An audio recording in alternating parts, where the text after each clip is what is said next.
Hello everyone, my name is Divanshu Saxena और आज के वीडियो में हम पढ़ने जाएंगे एरोमेटिसिटी एंड हकल्स रूल के बारे में। ये टॉपिक फर्स्ट चैप्टर का है of pharmaceutical organic chemistry B pharm second year. ठीक है, उसका हम अब स्टार्ट करेंगे। एरोमेटिसिटी एरोमेटिसिटी को हम बोलते हैं एरोमेटिक कैरेक्टर के नाम से। एरोमेटिक कैरेक्टर, ठीक। एरोमेटिक कैरेक्टर क्या होगा? किसी एरोमेटिक कंपाउंड का जो बिहेवियर होता है उसको हम क्या बोलेंगे? एरोमेटिक कैरेक्टर बोलेंगे। तो हम बात किसकी करने जा रहे हैं? Aromatic compounds. ठीक, ये आपको कोऑर्डिनेट करते रहे चलना है कि एरोमेटिसिटी का मतलब होता है एरोमेटिक कैरेक्टर, और एरोमेटिक कैरेक्टर की हम किसकी तब बात करेंगे? एरोमेटिक कंपाउंड्स के बारे में बात करेंगे। एरोमेटिक कंपाउंड्स, ठीक। Aromatic compounds are basically organic compound, are basically organic compounds. किनकी तरह होते हैं? ऑर्गेनिक कंपाउंड्स की तरह होते हैं। which resembles benzene like properties, benzene like chemical properties in them।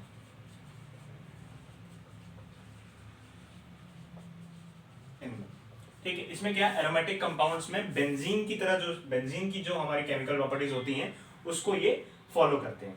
ठीक, नेक्स्ट, ये जो है जो एरोमेटिक कंपाउंड्स होते हैं ये कभी भी एलिफैटिक एंड एलिसाइक्लिक कंपाउंड्स की केमिकल प्रॉपर्टीज को फॉलो नहीं करेंगे। एलिफैटिक एंड एलिसाइक्लिक कंपाउंड्स की प्रॉपर्टीज को कभी फॉलो नहीं करेंगे। ठीक है, they are different from others, they are different from these type of compound, that is aliphatic and alicyclic। ठीक, तो कुछ फैक्टर्स हैं कि उन फैक्टर्स को इनको फॉलो करना पड़ेगा अगर इनको एरोमेटिक कंपाउंड बनना है या फिर उनको एरोमेटिसिटी कैरेक्टर शो करना है। ठीक है, कुछ फैक्टर्स हैं, उसको मैं लिख देता हूं कौन से फैक्टर हैं, या हम रिक्वायरमेंट्स कह सकते हैं उसको। रिक्वायरमेंट्स,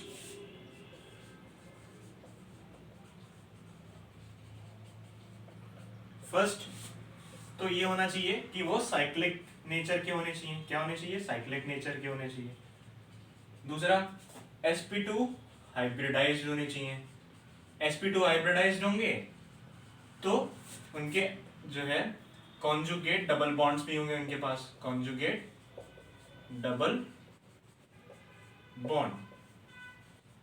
जैसे कि अगर मैं बेंजीन की बात करूं, बेंजीन भी हमारा एक एरोमेटिक कंपाउंड ही है। ठीक है, ये बेंजीन का केकेएल स्ट्रक्चर है। ठीक, sp2 हाइब्रिडाइज्ड है, डबल बॉन्ड है तो sp2 hybridised. Conjugate double bond मतलब अल्टरनेट पोजीशन पे इनके डबल बॉन्ड्स प्रेजेंट होते हैं। दूसरी चीज ये है कि इनके पास में एक अनहाइब्रिडाइज्ड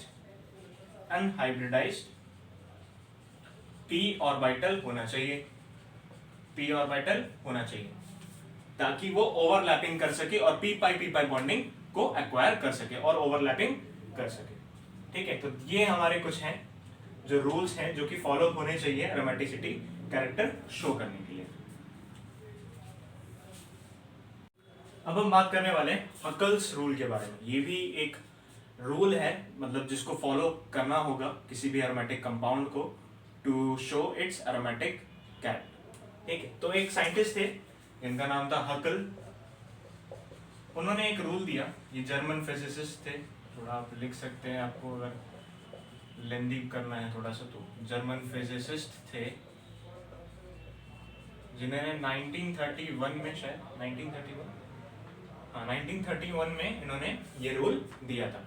ठीक है, इन्होंने कहा था कि उन्होंने कुछ रूल्स दिए थे, अगर किसी भी कंपाउंड को, एरोमेटिक कंपाउंड को अगर उसकी एरोमेटिसिटी शो करनी है तो उसको कुछ रूल्स को फॉलो करना पड़ेगा। ठीक है, तो पहला रूल था rule one should be that it must be a cyclic compound,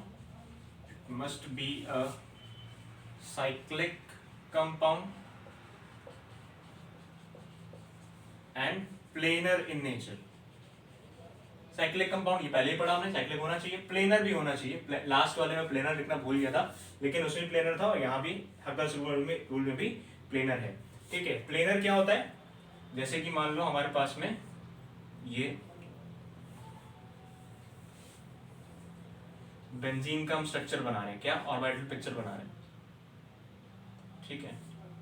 ये हमारी एक ऑर्बिटल पिक्चर है, ये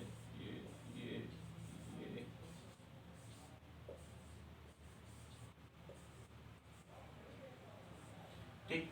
तो इसमें जो इनके डबल बॉन्ड्स होंगे, जो डबल बॉन्ड्स होंगे, ठीक है, वो और कार्बन कार्बन के बीच में जो बॉन्ड्स हैं वो चीज, और जो हाइड्रोजन के साथ में इनकी बॉन्डिंग है, जो हाइड्रोजन के साथ में इनकी जो बॉन्डिंग है, सिग्मा बॉन्डिंग जो भी होगी, वो एक प्लेन, सेम प्लेन में होनी चाहिए, ठीक है, एक सेम प्लेन पे होनी चाहिए। मतलब ये है कि, फिर से मैं अगर ढंग से बना देता हूं,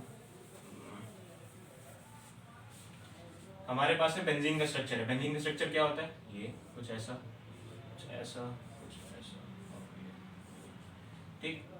डबल शेप्ड इनके पास में पाई ऑर्बिटल्स होते हैं, पाई ऑर्बिटल्स होते हैं, ठीक है। इनके बीच में ये बॉन्डिंग होती है, ऐसी बॉन्डिंग होती है, और इनके पास में एक एक हाइड्रोजन रहता है।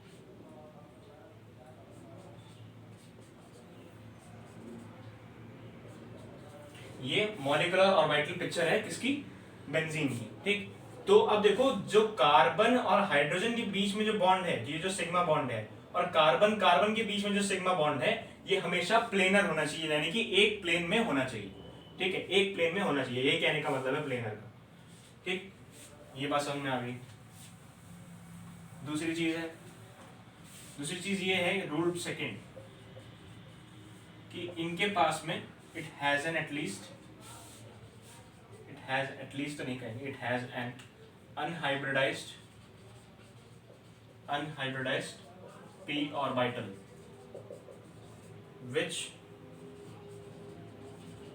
can do p pi overlapping,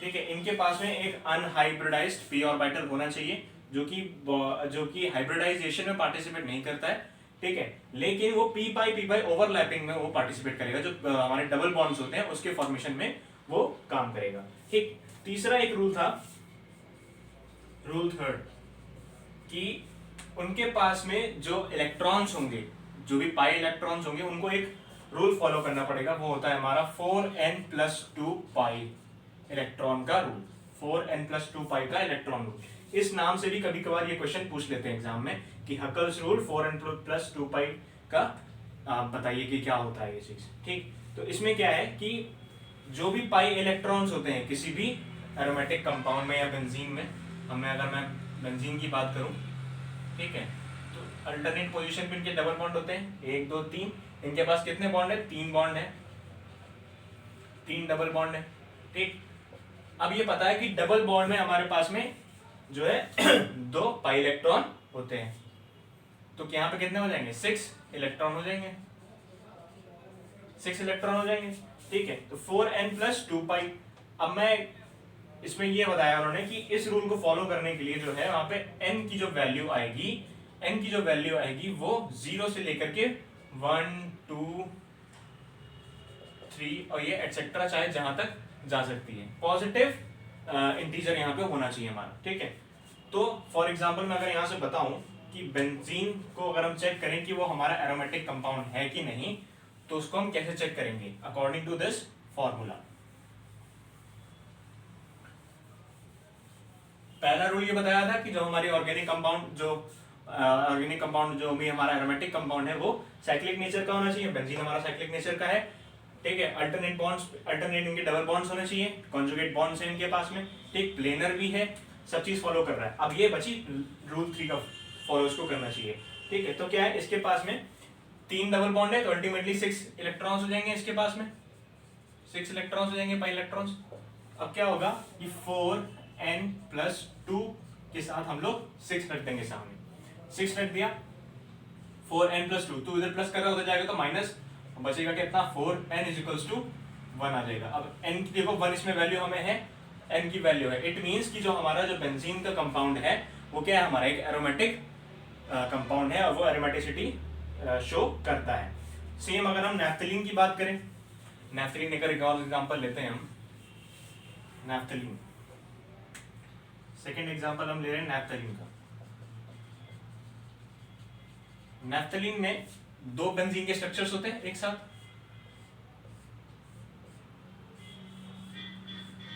ठीक, ऐसा इसका स्ट्रक्चर होता है। इनके पास में 5 डबल बॉन्ड है, तो इलेक्ट्रॉन कितने हो जाएंगे? 10 इलेक्ट्रॉन। 4n+2 के सामने हम लोग 10 रख देंगे और 4n = कितना हो जाएगा? 8 और n = वैल्यू आ जाएगी 2। तो ये भी हमारा क्या है? एक एरोमेटिक कंपाउंड है। तो ये इन्होंने 3 रूल दिए थे हकल्स ने कि पहला साइक्लिक होना चाहिए, दूसरा इनके पास में प्लेनर होना चाहिए और उनके पास में एक अनहाइब्रिडाइज्ड p ऑर्बिटल होना चाहिए जो कि एक ओवरलैपिंग कर सकेगा और p पाई बॉन्डिंग से डबल बॉन्ड बना सकेगा। एक थर्ड उन्होंने रूल बताया कि 4n+2 पाई को फॉलो करना चाहिए और 4n+2 पाई का जो फॉर्मूला था वो मैंने आपको बताया कैसे उसको फॉलो करना चाहिए। जो n की वैल्यू जो आएगी वो 0 से लेकर के इनफाइनाइट तक हो सकती है, ठीक। मैंने उसको बता दिया है और अच्छे से आपको समझ में आया होगा। नहीं आया तो प्लीज आप कमेंट्स में बताइए, मैं आपको बताऊंगा। So thank you for the video, for viewing this, and please do share and subscribe the channel. Thank you so much.